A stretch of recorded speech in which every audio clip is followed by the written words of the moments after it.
Hi there, I'm at Salton, and I'm going to head up to Salton Rocks and beyond. I'm going to try and find a memorial for a crashed American plane from the war, and I'll explain why as I'm going up.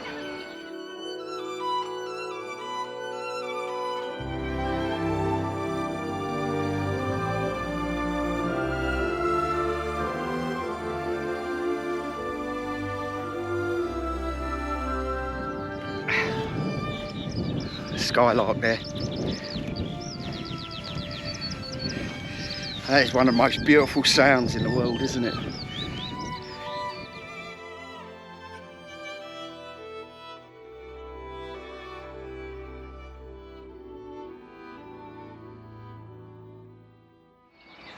Thought I'd just get me walking leg on. So what makes my walking leg? So this is my day-to-day leg, I suppose. It's called an S1E3, I think. I always forget what they're called. And it's, I don't know if you can see there, it's kind of like a really mini blade kind of inside. And it's quite springy, but what it doesn't have a lot of lateral movement. That's just the foot moving in my trainer there, which means in uneven ground, that movement gets transferred to my knee. So it can be quite painful walking across. Whereas my walking leg, which is this one here, when you got it on, it's got a lot more lateral movement, but it's a lot heavier. So that's the difference between my two legs. I'll just get my legs on.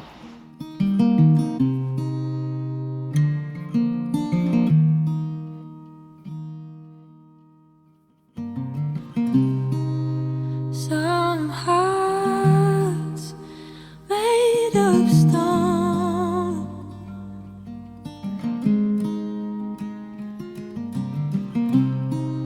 between the charades we carry on,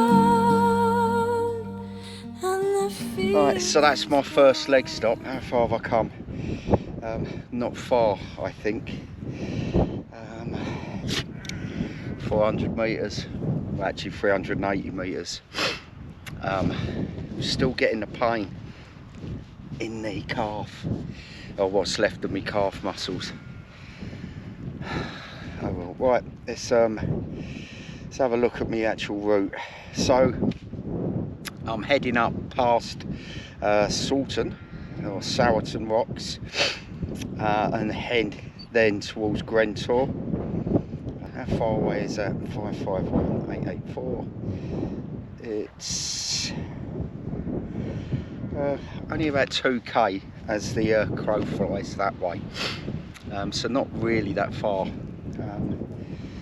but obviously I'm not a crow. I'm not flying. Right, set off then, see how far I get. As you can see, Salton Rocks up there. It's got a nice steady climb up there, which will be a good blowout, a good bit of CV fitness, which is something I need. Since I've had, well, the last year, over a year. Nora, Hilda, come. Nora, come. Stay here, stay close. Lambs, I'll get them on the lead. Right, that's them two on the leads. Oh, they're already tangled. Oh well, there's a lot of young lambs up around here, so when we get up the top I'll probably let them off. If it looks quite empty and there's no lambs around. These last year or so, longer, it's been not being able to walk 400 metres, further than 400 metres without stopping. It's been really, really bad. Spoken about it before, how it's the first time I've really like felt disabled, but that's affected your motivation to do anything. Found it really hard to motivate myself and do any phys, which isn't good, but Looking forward to walking up Salton Rocks now, because that'll be a good bit of fizz and well needed as well.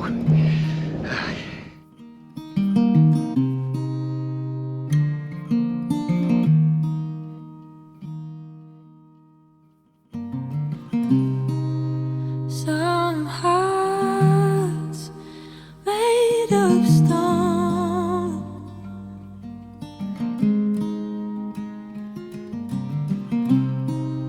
between the charades we carry on, and the feeling's gone, an empty room, feel the cold. Well, that's me almost at the top of Salton Rocks. Looking at me watch, I've got 2 hours to get there. I'm up against it time wise, so I keep stopping, get my legs off. It's what makes it really hard, difficult coming up here on the moor, which is something I love, is that I just can't get anywhere. It's only 2k, so it seems to take me forever to get there. I really want to get to this crash site. There's a story I want to tell. It's quite pertinent. I'll have a go at it anyway. So I was a born again Christian and I used to go to the youth club. When a youth club, it was a church with my friends, and we used to take the mickey out of all the Christians who were dancing. So it felt like bullying, and it's really started to feel uncomfortable. And at the time, I just not really considered the possibility that there might not be a God. It was just not something that was on my radar. I knew there wasn't a Father Christmas, but God, that just no one had sat me down and said, look, God doesn't exist. And I just hadn't really thought about it.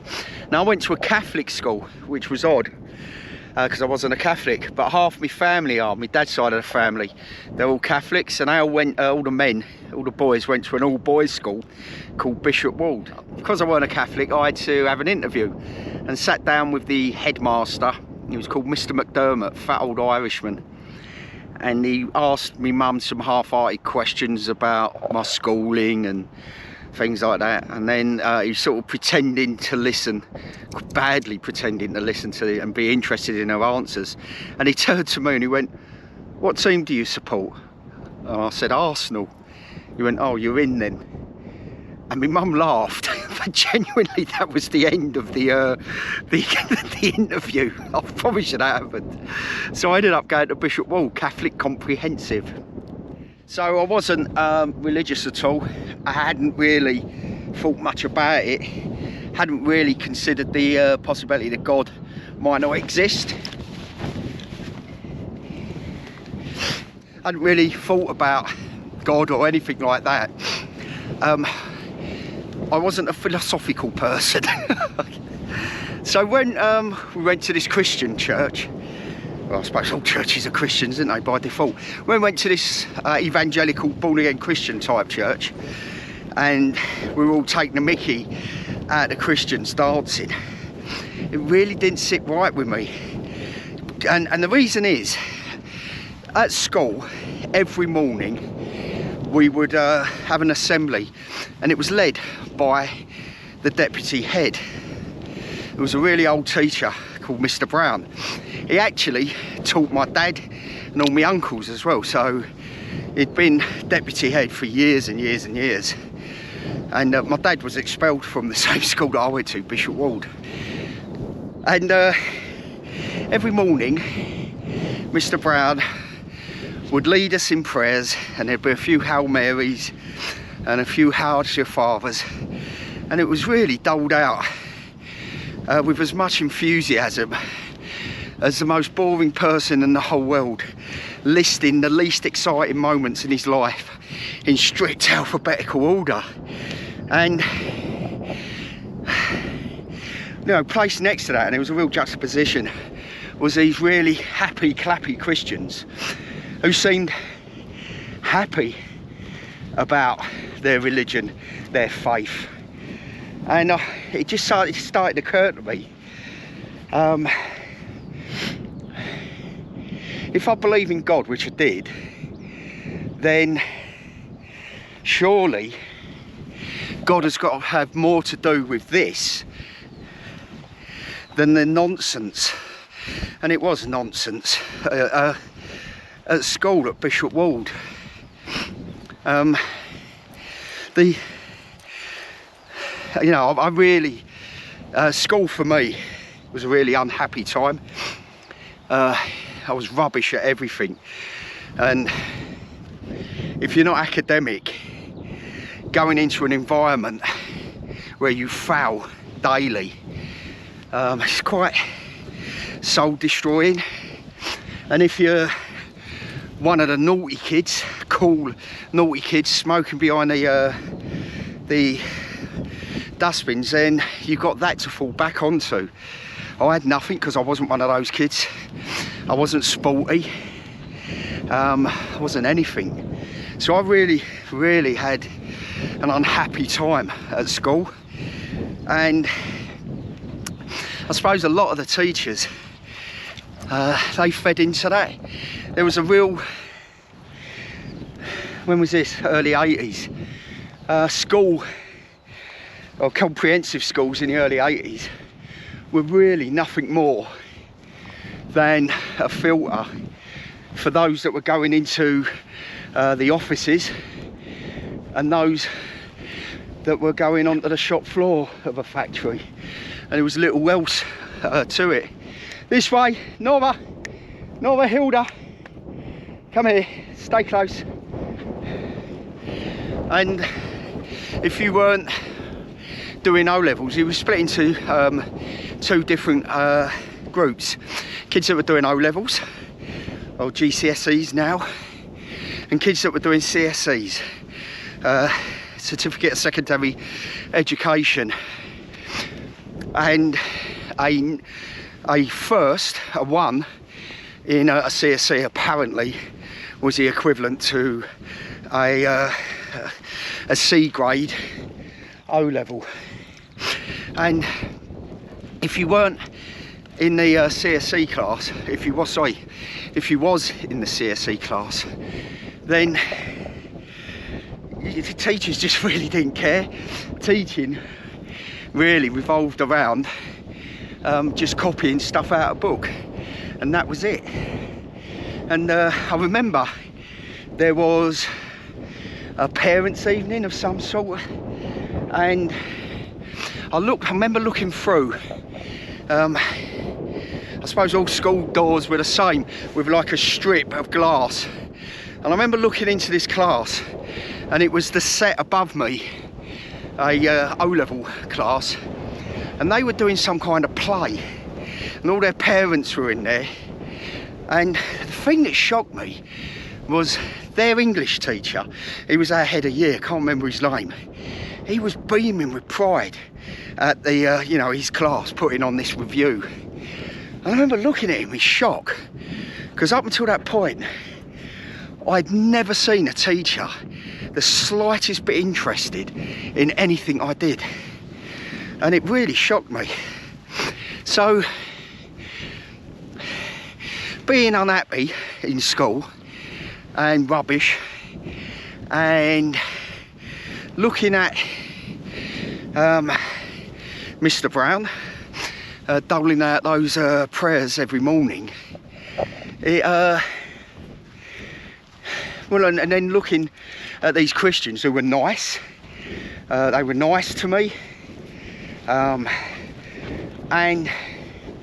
the God that they were celebrating, worshipping, he seemed so much more alive and real. And I remember thinking, if there is a God, which I had no reason to doubt there was, then surely this is what it's about.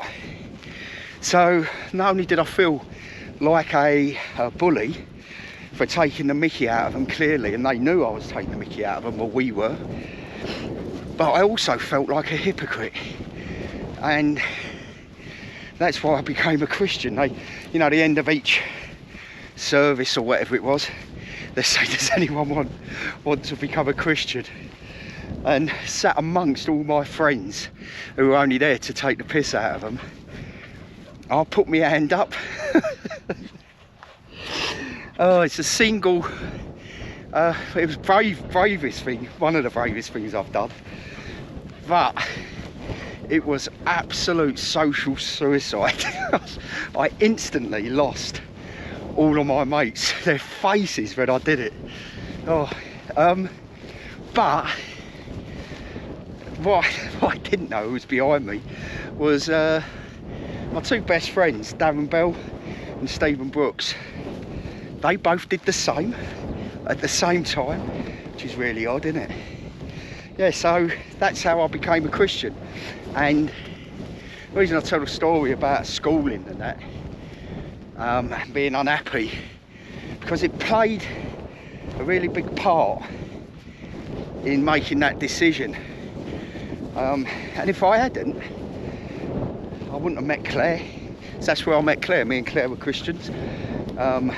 And I wouldn't have learned the guitar. And God knows where I'd be now. Who knows? May never have joined the Marines. Oh, so I'm in a lot of pain now. And if you look around where we are, haven't come that far, again only about 400 metres, but there's nowhere to sit, and I can see about 30 metres away somewhere where I can sit and get my leg on. Oh, that is really, really painful. Skylark there. That is one of the most beautiful sounds in the world, isn't it? Right, here we go.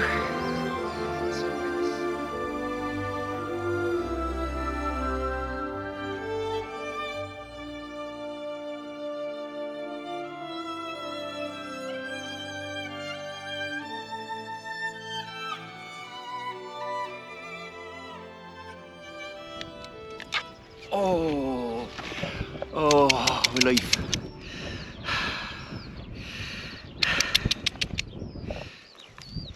Look at her paws. Hilda, come here. You utter bastard. If there's mud, you'll find it, won't you?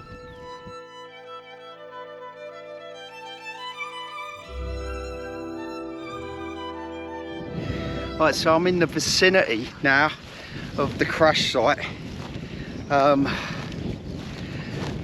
hopefully I can find it. It didn't take me too long to get up here.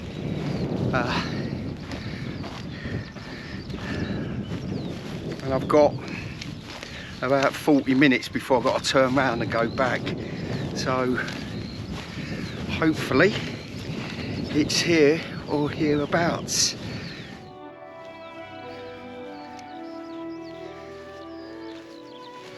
I get asked all the time when I tell people that I met Claire at church. They go, "What? The church?" As in the club in well, it is in London, North London, near King's Cross, full of Aussies and backpackers. And they used to be on a Sunday, and it was carnage apparently. Only went once. Well, went in the queue with my mate Tom Cabby. I went out with him. Well, I met him in a pub in Plymouth, and I ain't seen him for ages. And I was like, "Tom," and then I woke up next morning in a hotel in London. No idea how I got there. And we decided it was a Sunday, decided to go to the church.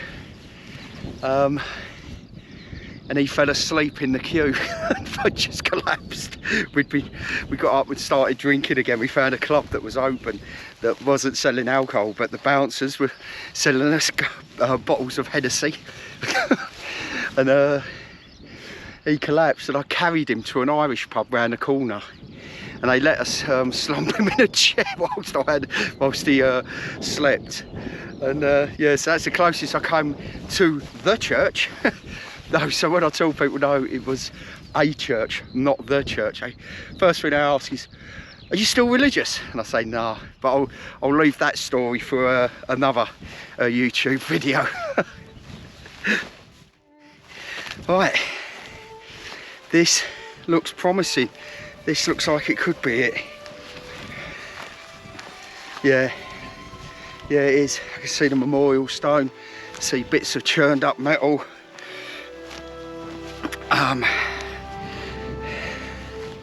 Yeah, found it.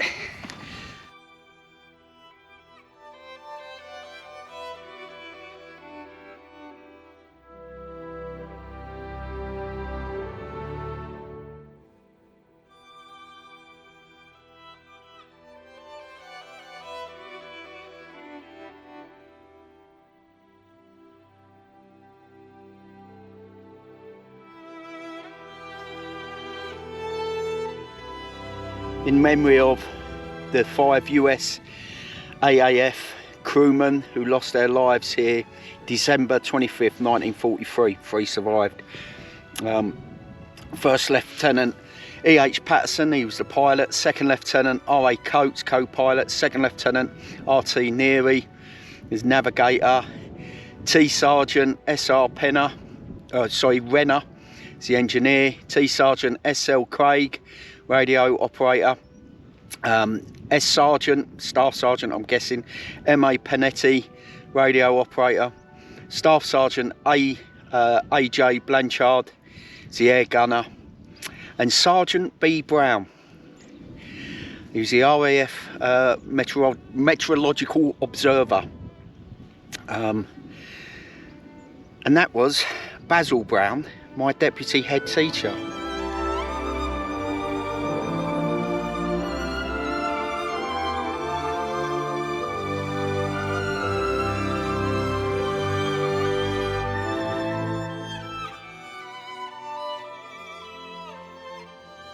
They took off on a Christmas morning, intending to fly out to the Atlantic to take some meteorological observations, which was why Basil Brown was on board. And they had some technical difficulties, and they landed somewhere in Cornwall.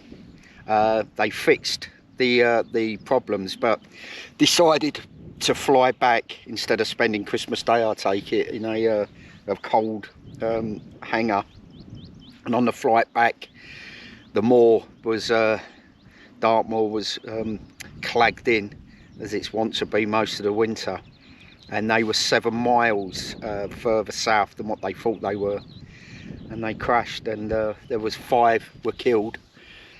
And Basil Brown, Sergeant Basil Brown, he was one of the 3 survivors. Apparently he was thrown clear of the actual aircraft when it finally came to a stop here, and as that burst into flames, that's why he survived, or how he survived. He's broke a couple of bones. I think he broke a rib, and apparently he lost a cigarette case, and a young boy came up after the event, a local boy, found it, and he returned it to Basil Brown quite a few years ago. Now, how do I know this? I was in London doing a talk last week, and a guy came up to me and he said, what school did you go to in Dagenham? And I said, oh, Bishop Wold. He said, can you remember one of your teachers, Basil Brown? And I said, yeah, he was the deputy head. And he went, oh, he was my dad. I went, oh, your dad expelled my dad.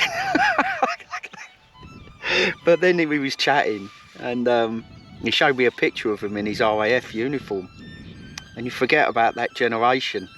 For me, he was just the deputy headmaster, someone who, and the only interaction I ever had with him was he done prayers in the morning assembly. That was it. But you know, there's a whole life there. Really makes you think, doesn't it? And the lives 5 lives that were lost. 5 Americans, thousands of miles from home. They spent their last moments on this planet, alive here. Must have been horrific. You can see a lot of the aluminium has been sort of burnt and twisted and melted into shapes, out of shape, sorry. And yeah, I can't, sort of reminded of the Pedro call signs of the American medevac in Afghanistan. And in 2010, one of them crashed in Sangin. And actually it didn't crash, it was hit by a RPG and sort of spiraled out of control. And the lads, I know, you know, I was there in Sangin at the time, and the lads who sort of went out there, they dragged the pilots and everybody out. And a couple of my good friends were there, like as the guys were trying to pull the Americans out, the pilots out. There was guys behind them with jerry cans pouring water over them because they were burning.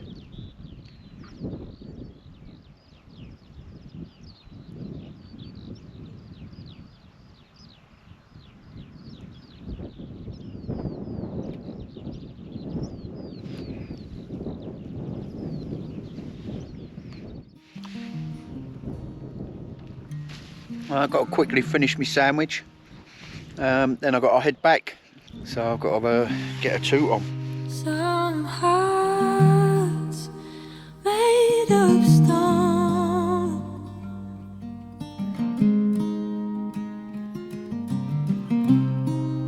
between the charades we carry on, and the feeling's gone, an empty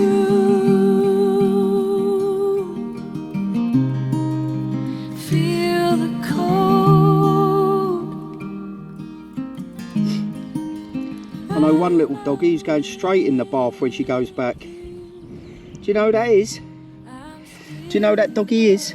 Hilda. Wait. Do you know who the doggy is who's going straight in the bath? I do. I just sat there with a crash site there. It was quite poignant. Not only thinking about Basil Brown, who was my deputy head. As, you know, the only interaction I had with him was morning prayers. So he would take morning prayers every morning, and that was it. And that's what I remember of him. And that had a very, very tangible effect, a very real effect on the decision I made to become a Christian.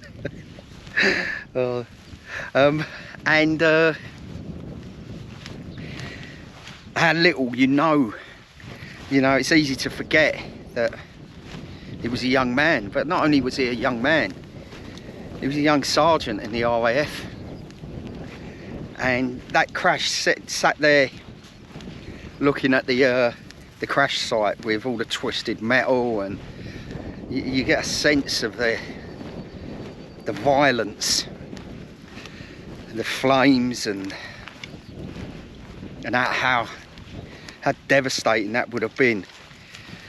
Obviously for the 5 who died, but also for Basil as a young man.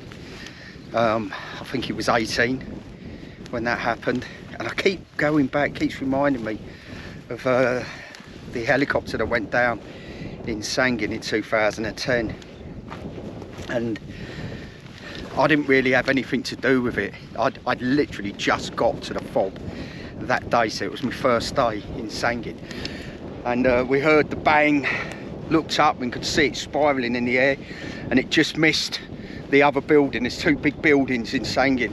The one that was on the eastern side of the Navisraj Canal that went right through the FOB. There's a big SF tower, so that's where all the heavy machine guns were and things like that. And it just missed it. It looked like it was going to crash into that. And it sort of landed the other side of the fob in a waddy, and I heard the crunch as it landed, and the whole fob sprung into action. And me and Harry, we went to the sick bay and just waited there for any of the survivors. There were survivors, but the Pedro helicopters, Pedro call signs, the medevac helicopters, they fly in pairs, and the other helicopter landed and took all the survivors directly to Bastion, so we didn't see them. After that helicopter crash, as I said, I'm speaking, like, there's a couple of my mates where you know, they actually, one guy was sort of trying to get the pilot out, and there was someone behind him just pouring water over him because of the flames, and that's what reminded me of the crash site back there. And there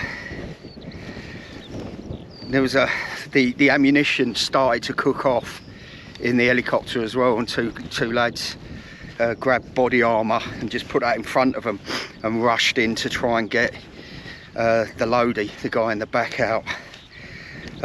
Really brave. But I saw their faces, everyone who was involved in that, later that day, drawn, haggard, and they'd really been up against it. And later that day, I went across to the NDS compound to meet them, and I got taken up on the roof, and you could see the hulk of the helicopter that was still smoking. And those experiences of those young men, and I keep thinking back to young Basil Brown, who would have been 18 when that plane crashed back there, and how much of an impact that would have had on his life.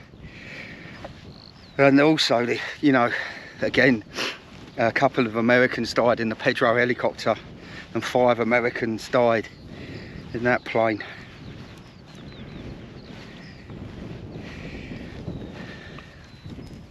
It's a saying, isn't it? You got to walk a mile in someone's shoes to really understand them.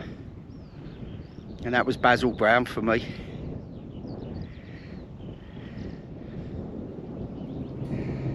It's a funny old life, isn't it?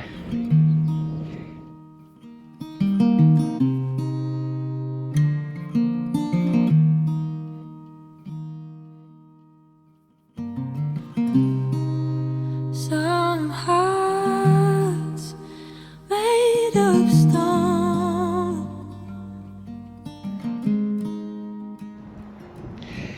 Right, so I'm back on Salton Rocks. I'm just going to head down now to where I parked up. Since I met Basil Brown's son a couple of weeks ago, I've been itching to get up here and do this walk and go and look at the memorial stone. I was absolutely blown away when he told me about his dad, and the fact that they crashed just literally down the road from where I live. But also I've walked past the crash site many times and not realised it's there. And just, you know, for someone in my past, I've not really thought about much beyond thinking about why I became a Christian.